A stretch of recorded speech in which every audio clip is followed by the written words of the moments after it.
Dear students, welcome to my channel.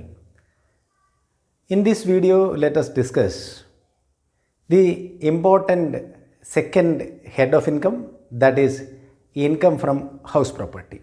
In the initial day of introduction of this subject, I have told you that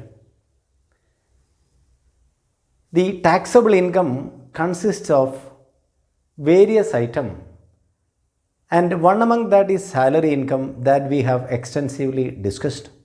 And the second head of income is income from house property. Any income received from a house property, normally in the form of a rent, would be taxed here. But not exactly rent, but we here use a terminology called annual value.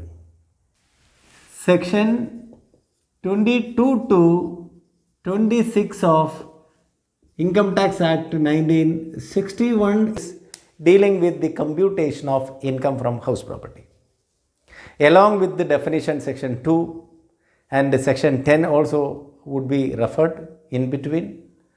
So the computation of income from house property is broadly classified into three categories.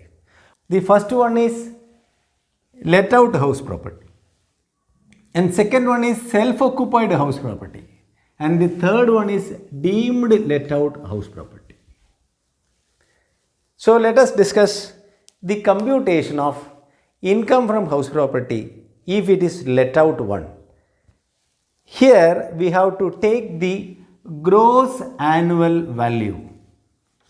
Gross annual value is the first terminology that we are going to use here. And we are not going to use the rental value, but we will be using gross annual value.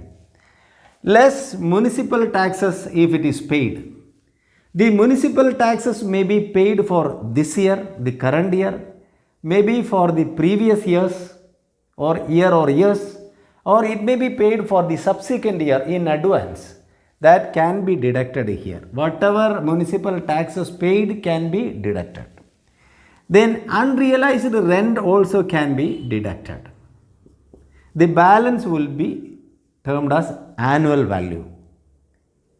From this annual value, you deduct two deductions. Major two deductions are possible. The first deduction is 30% of annual value. Second deduction is interest on loan. Interest on loan can be classified into two categories. Interest on loan paid or due during the current year. Interest on loan paid or due during the current year is the first one, and the 1/5 of interest on loan prior to the completion of construction also shall be deductible. That is the point 2. 1/5 of interest on loan prior to the completion of construction. If there was interest on loan paid which is taken for the construction or renovation or purchase of the property, and if the assessee could not absorb the interest paid, so it can be kept accumulated and 1/5 of that value can be absorbed in this particular year.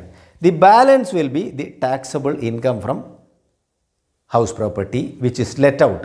So I would repeat once again, first arrive gross annual value, less the municipal taxes if paid, less unrealized rent if any is there, is equal to annual value.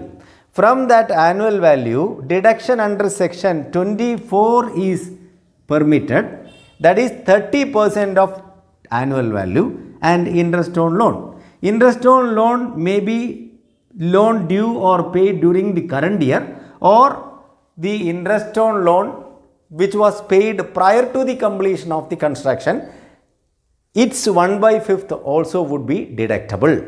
The balance would be taxable income from house property. No other deductions are possible from the income computation, income from house property.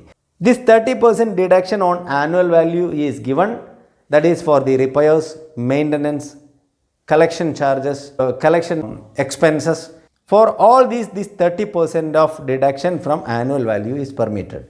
No other deduction is permitted, only these two deductions are permitted. This is the format for computation of income from house property if it is a let out house property. Arrive gross annual value, that we will discuss in detail, less municipal taxes paid, less unrealized rent, then the balance is annual value. From that annual value, first you deduct 30%. Then you deduct interest on loan if it is paid or due. Then 1/5 of interest on loan prior to the completion of construction. Balance is taxable income from house property, which is let out house property. Hope this concept is clear. We will discuss the computation of gross annual value in the next video. Thank you very much for watching.